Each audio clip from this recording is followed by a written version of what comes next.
أعوذ بالله من الشيطان الرجيم.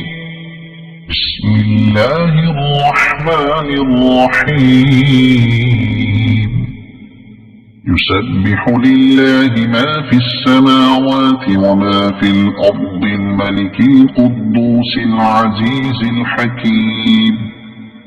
هو الذي بعث في الأميين رسولا منهم يتلو عليهم آياته ويزكيهم ويعلمهم الكتاب والحكمة وإن كانوا من قبل لفي ضلال مبين وآخرين منهم لما يلحقوا بهم وهو العزيز الحكيم.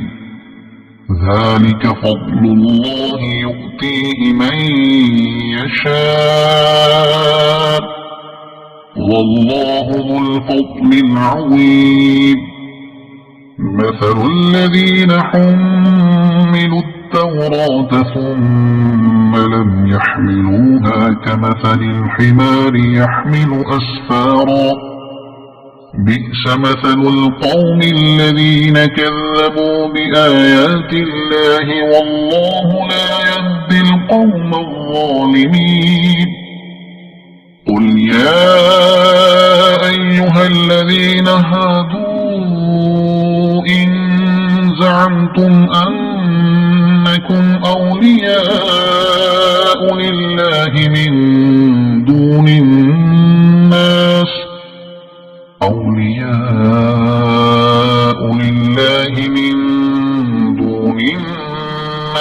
فتمنوا الموت إن كنتم صادقين ولا يتمنونه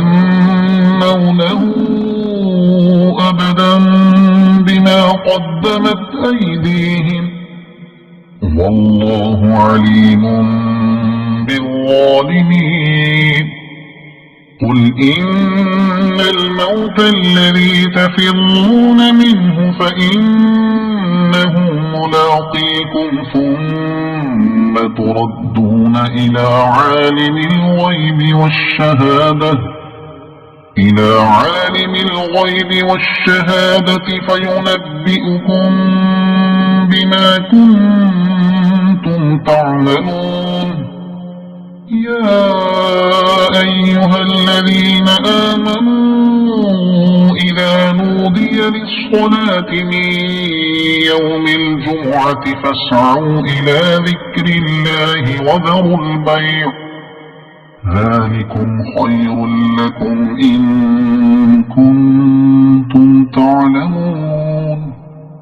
فإذا قضيت الصلاة فانتشروا في الأرض وابتغوا من فضل الله واذكروا الله كثيرا لعلكم تفلحون. وإذا رأوا تجارة أو لهوا انفضوا إليها وتركوك قائما قل ما عند الله خير من اللهو ومن التجارة والله خير الرازقين. صدق الله العظيم.